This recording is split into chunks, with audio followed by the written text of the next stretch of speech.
Okay, so our topic that we're going to be looking at here are geometric proofs, which is going to be the extension of the last thing that we looked at. Our essential question is going to be, how do we use a two-column proof to prove a statement true? So it's going to be very similar to what we were looking at before, but this time no algebraic equations involved, strictly focusing on the geometry that we're going to be trying to tackle here. So without further ado, let's go ahead and dive in here. Our first example has a given of angle 1 is congruent to angle 2. Now, hopefully you remember that our given statement always goes in our first row here. Our first statement should be whatever the given is, and our first reason should be given. Now, one thing I like to do if I've got the opportunities right after I write down my given is go ahead and update my diagram. I know that angle 1 is congruent to angle 2, so I'm going to put the little tick marks on there to geometrically note that those two angles are in fact congruent. It's always good to mark your diagram so that if you're just staring at it, you know what's going on. Next, we want to try to look at the proof statement and try to kind of formulate a plan. Our proof statement says that angle 1 is congruent to angle 3. Now, angle 1 and angle 3, when I'm looking at it in the diagram, they have no direct relationship right now. So I got to look elsewhere. And when you're stuck like this and you don't really know what path to take, there's two words of advice that I always give. Try to look for things that you can get out of the given, and try to look at things that you can get out of the diagram. In this case, the given doesn't really hint at anything. They don't mention any midpoints or bisectors, anything like that. So instead I look at the diagram. And by looking at the diagram, I see something over on the right-hand side. I see angle 2 and angle 3. And if you remember your angle pairs, you would note that angle 2 and angle 3 are vertical angles. And vertical angles, according to the vertical angle theorem, are always congruent. So that's going to be my second statement here. Angle 2 congruent to angle 3 because of the vertical angle theorem. Notice that I also marked that on my diagram. Angle 2 and angle 3 now have the same arcs on them, meaning that they're congruent. And on top of that, since angle 2 is already congruent to angle 1 from the given, all three of those angles have the same marks. And if they all have the same marks, because they're both congruent to angle 2, that means that angle 1 must be congruent to angle 3 according to the transitive property. The transitive property was one that we didn't use too much last time, but it was one that we wrote down. The transitive property says that anything that are congruent to the same thing are congruent to each other or equal to each other. So in this case, since angle 1 and angle 3 were both congruent to angle 2, that means that angle 1 is congruent to angle 3, officially according to the transitive property. And we are officially done because we've proven what the proof statement told us to.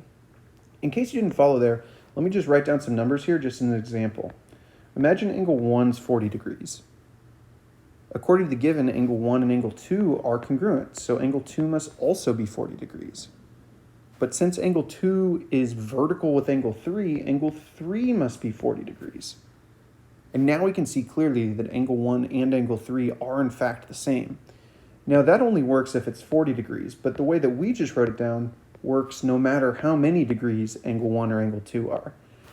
That's the power of the geometric proof. It works for all cases as opposed to just a limited one case. Okay, so let's go check out example 2. Example 2 here, example 2 here says that AB is congruent to CD and that B is the midpoint of AC.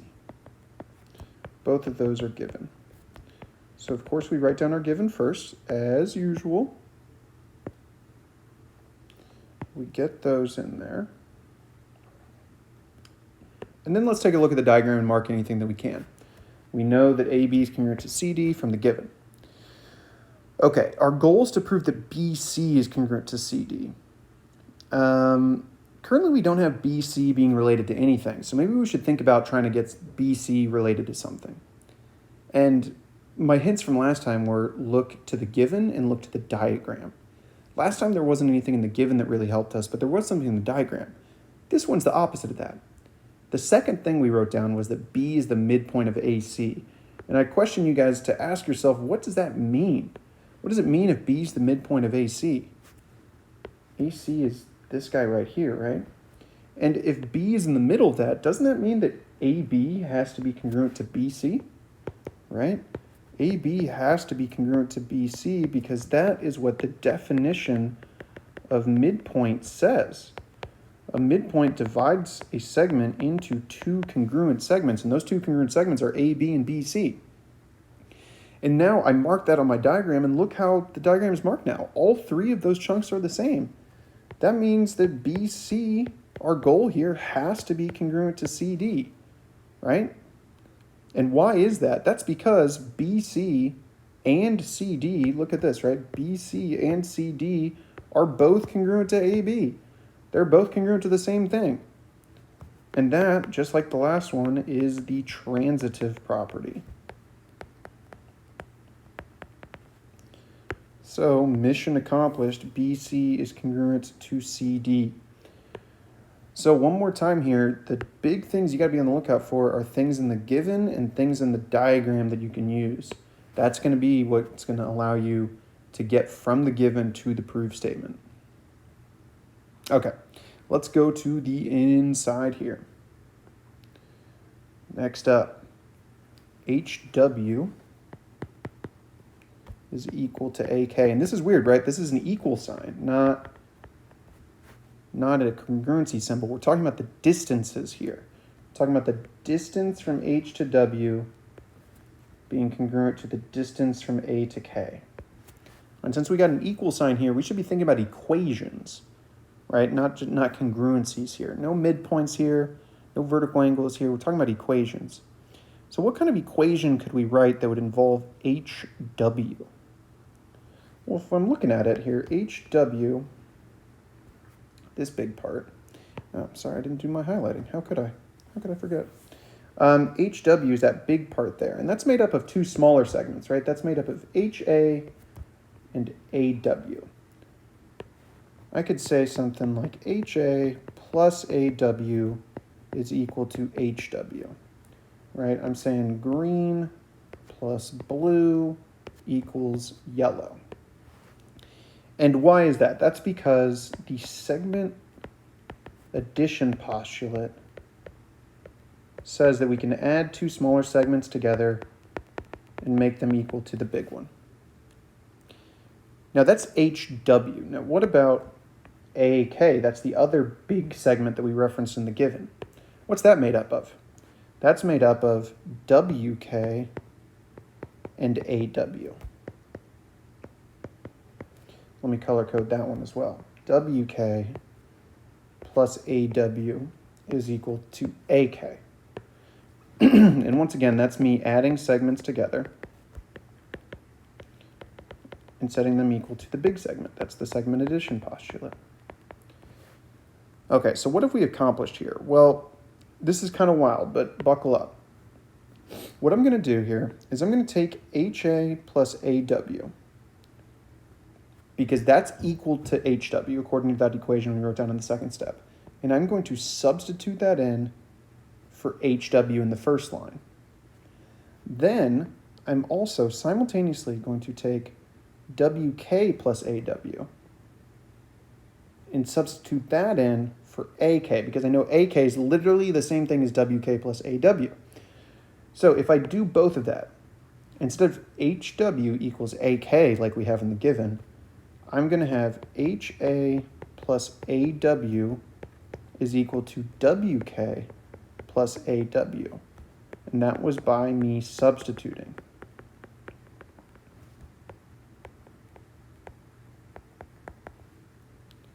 So now I've got green plus blue equals green plus blue. Now, what was my goal? My goal was to say that HA is equal to WK. Well, if I look at what I've got right now, I've got HA on the left and WK on the right, but I got to get rid of those AWs. But both sides of the equation have an AW on it. So can't I just subtract an AW from both sides? using the subtraction property, I can subtract that AW from both sides and be left with exactly what I wanted. HA is equal to WK. Whew, that one was tricky, right? That one was tricky, but hopefully you can see the logic there. We broke down what those big parts actually were, we substituted them in, and then we realized, hey, we got an AW on both sides, let's subtract that, and we're left with those little pieces that we wanted. In cases like that, where you've got equal signs, you should be thinking about trying to do something with equations like that. Those ones can oftentimes be the trickiest ones, but if you see the equal sign, you should be thinking about equations. Okay, let's go to example 4. Another one with some equal signs here. Okay, what do we got here? Our given says that the measure of angle 2 is equal to the measure of angle 3.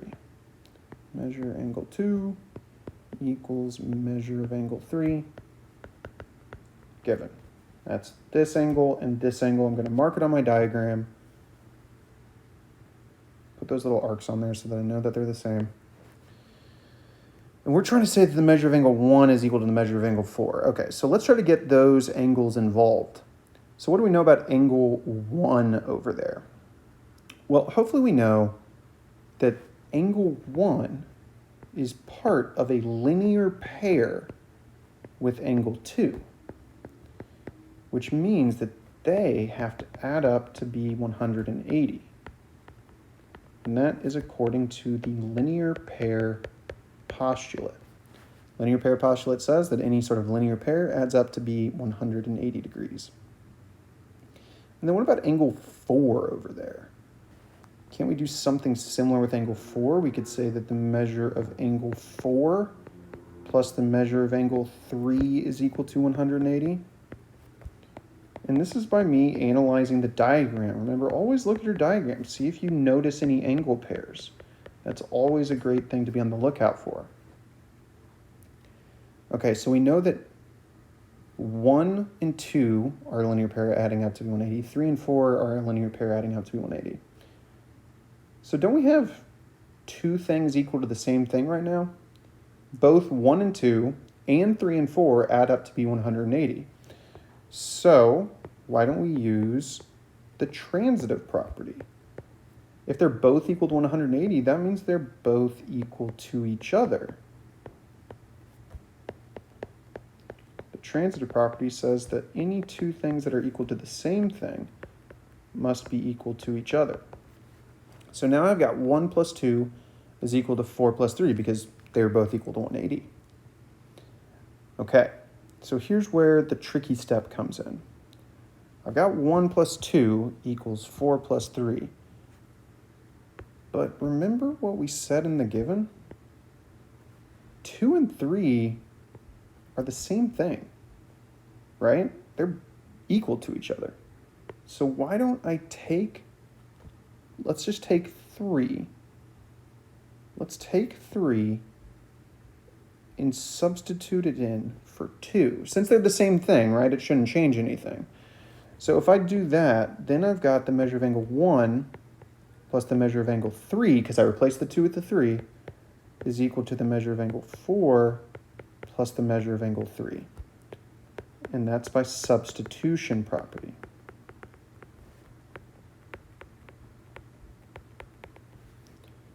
Okay. Now, look what we've got. This is practically the same thing that we had on the last one. I've got 1 plus 3 equals 4 plus 3. I've got a 3 on both sides. And if I just subtract that 3 from both sides, look what I end up with. Measure of angle 1 is equal to measure of angle 4 by the subtraction property.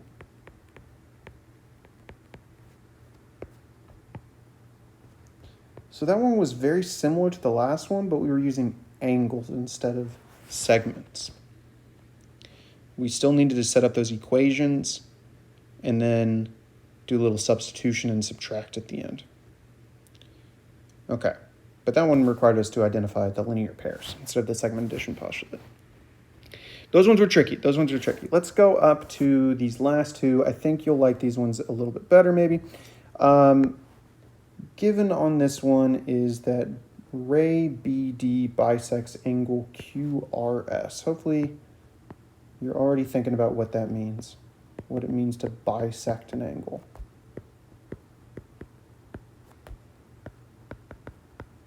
Starting off with our given here. All right, we got nothing to mark on our diagram from the given, but there's definitely some things in the diagram that we needed to notice. Our goal here is to show that angle 2 is congruent to angle 3. How are we going to do that? Well, there's two things that jump out to me right away. I've been saying this whole time that there's two areas that you should look for when you're stuck, right? Look to the diagram and look to the given. And I really like this proof. This is probably my favorite one out of our examples here today because you gotta do both. There's something we got to find out of the given, something we got to find out of the diagram. Now, I'm thinking about the given first. And I'm asking myself, hey, what does it mean if BD, no, I'm sorry, that should be RT. I'm sorry. Yours will say RT. I think I uploaded a old one here. This should say RT. Ray RT bisects QRS. So what does it mean if ray RT bisects QRS? Well, that means that it's cutting it into two equal pieces there, right? It cuts it into angle 1 and angle 2. And those two angles would be congruent, right? They would have to be the same if it got bisected. Those are the two halves. And we know that because we know what a bisector does. Definition of angle bisector. Okay, so now we've got angle 1 congruent to angle 2 because it got bisected. And now I'm looking at the diagram. There's another thing that we should be able to spy in the diagram that's going to help us here. And what's that? Well, hopefully you see right in here is we got some vertical angles being formed, right? Angle 1 and angle 3 are vertical angles. So according to the vertical angle theorem, those two angles must be the same. And if angle 1 is congruent to angle 2 and angle 1 is congruent to angle 3, then hopefully we're catching on to this trick. That is the transitive property that is going to let us say that angle 2 is congruent to angle 3.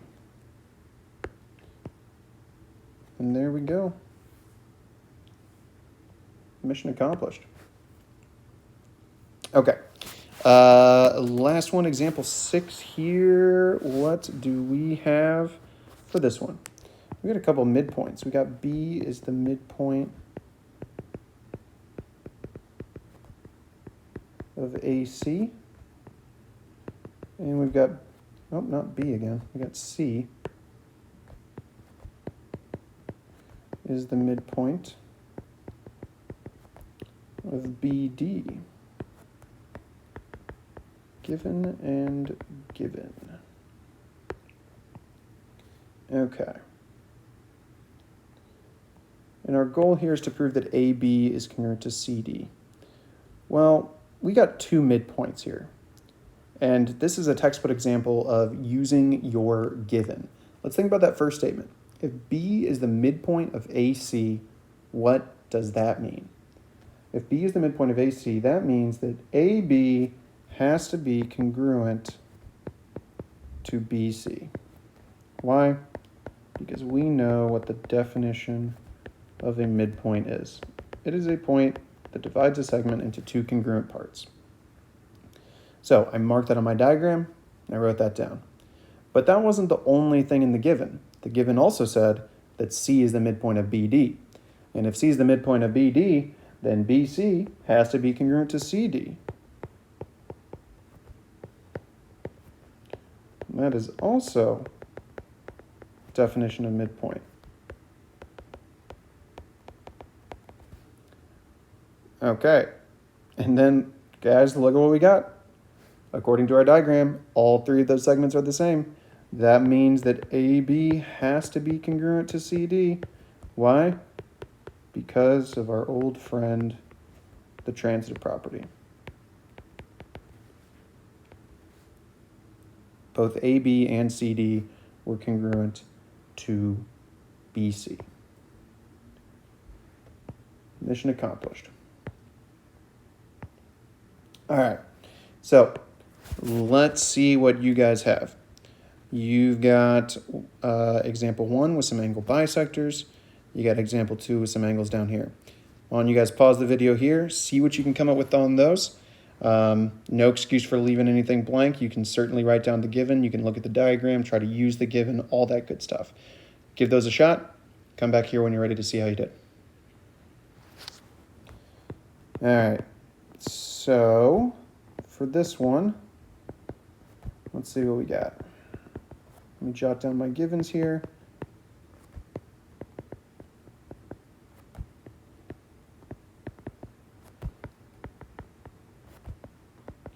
Okay, so right away I see that I've got 2 bisectors in my givens, so I'm going to use those.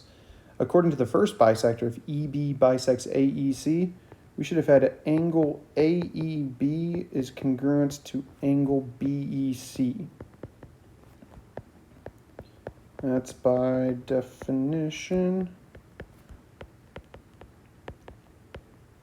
of angle bisector. That's this angle and this angle. And then according to my other given, angle BEC has to be congruent to angle CED because that was also an angle bisector.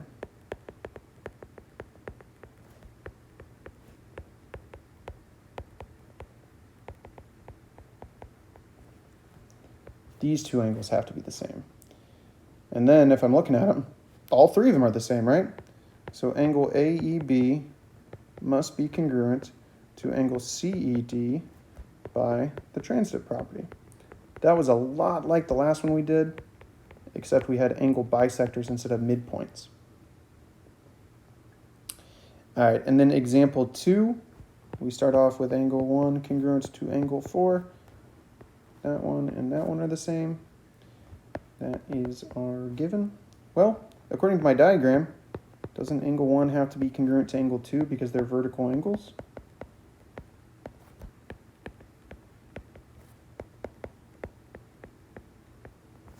And then also, according to my diagram, angle 4 has to be congruent to angle 3 because they are vertical angles.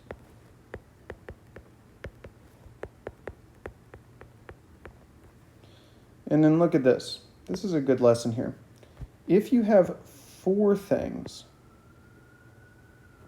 that are all congruent, right? Angle 1 is congruent to angle 2, angle 4 is congruent to 3, but angle 1 is also congruent to 4.